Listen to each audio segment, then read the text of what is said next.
I am the political prisoner of a failing nation, but I will soon be free on November 5th, the most important day in the history of our country, and we will together make America great again.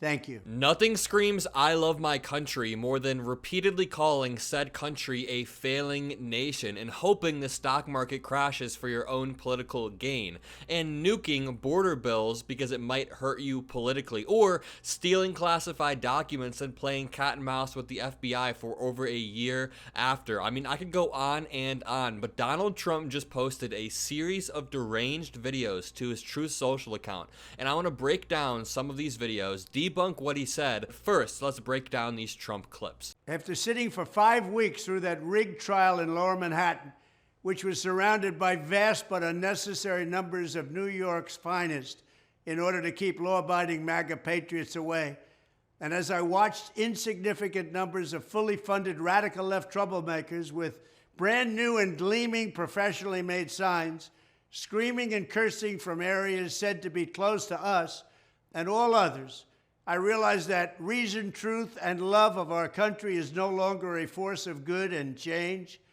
These are dark days in America, but we will make America great again. Thank you. These certainly are dark days in America, but not for the reason you think, Donald Trump. Notice how he's clearly reading a teleprompter during that, but he still does this weird body shifting thing where he shifts his body to one side really rapidly. At least he's not talking with his hands. You guys always get mad at me because I always talk with my hands a bunch. I'm trying to stop doing that. But I want to debunk a few things Donald Trump said here. First of all, he called it a rigged trial when there is absolutely zero evidence of the trial being rigged. Judge Juan Merchan was fair and impartial throughout the whole trial ever since day one, where he stopped a lot of prejudicial evidence from coming in up until the very last day when he was completely fair to both sides. Donald Trump then says there were vast but unnecessary amounts of cops surrounding his courthouse, the courthouse that he was in, but that's because we know your followers are prone to violence, and in fact, you were trying to incite your followers on social media multiple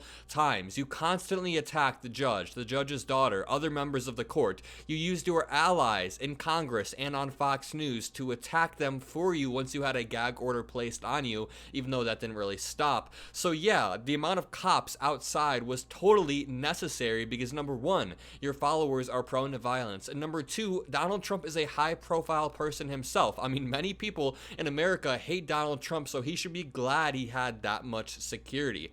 He then said they were fully funded radical left troublemakers. Number one, who is funding these people? Is he going to say that it's George Soros? We genuinely have a QAnon conspiracy theorist running for president and spewing these conspiracy theories on a very large platform. He said they had gleaming and shining signs or something to that effect, insinuating that the signs were brand new and they were bought by some nefarious bigger force like a George Soros. It's again Donald Trump just trying to spread these conspiracy theories and rile his followers up. That's why they need cops outside the courthouse.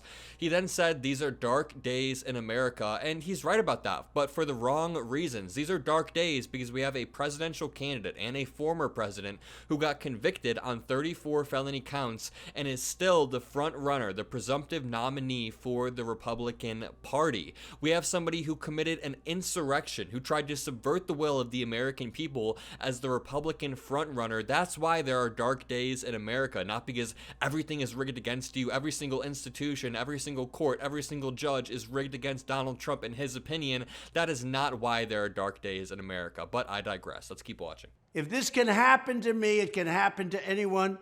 We have to save our country, and we're going to save our country. We're going to make America great again. I didn't realize that. If Trump can get convicted for falsifying business records, that means anybody can get convicted for falsifying business records. That is exactly the point, Donald Trump. Nobody is above the law, no matter how powerful you are or you once were when you were president. No ex-president is above the law. No billionaire should be above the law, even though a lot seem to be. But Donald Trump continues using this line, if this could happen to me, this could happen to anyone. And precisely, that is the point. Bill Maher said it the best. Watch. The talking point today is, if they do it to me, this could happen to anyone.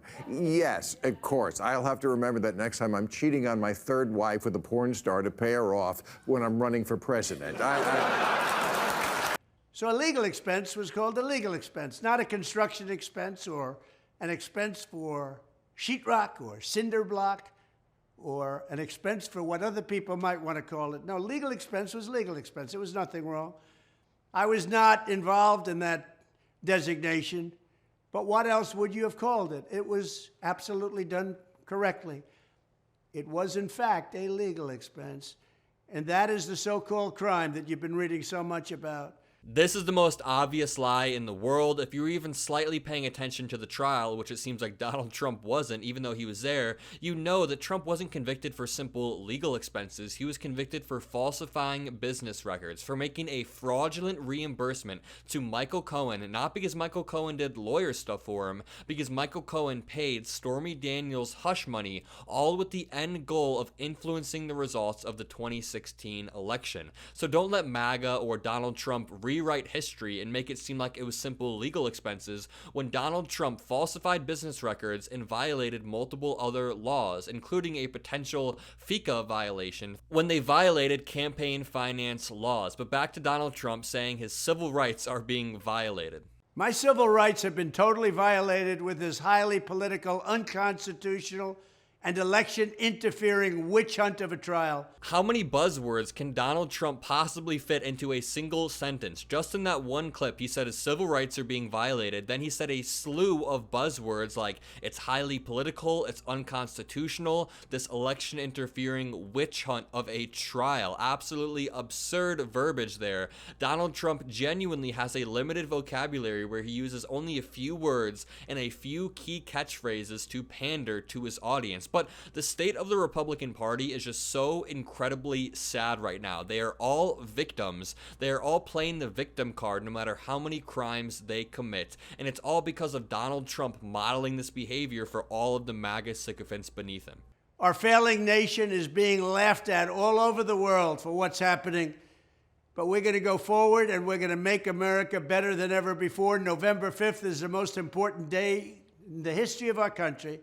And we're going to get out there, we're going to vote like never before, and we're going to also appeal this rigged trial, and we're going to win at the appellate level or in the appeals courts, even if we have to go up to the United States Supreme Court, because everybody knew what a disgraceful sham this was. Thank you very much. Okay, so the person who got convicted thinks the trial was a disgraceful sham, but who do I believe? Him or the jury of his peers, Justice Merchan, and the legal and judicial system that has existed since the inception of America? It's a really tough one on who to believe, but let's move past that. Donald Trump also says our nation is being laughed at, but Donald Trump was the one that was laughed at multiple times during NATO summits, during meetings with world leaders. He says that we are a laughingstock. But a lot of polling from other countries shows the respectability of America as a whole went up after President Biden was inaugurated in 2021. The world was genuinely laughing at us when Donald Trump was president, and we have reports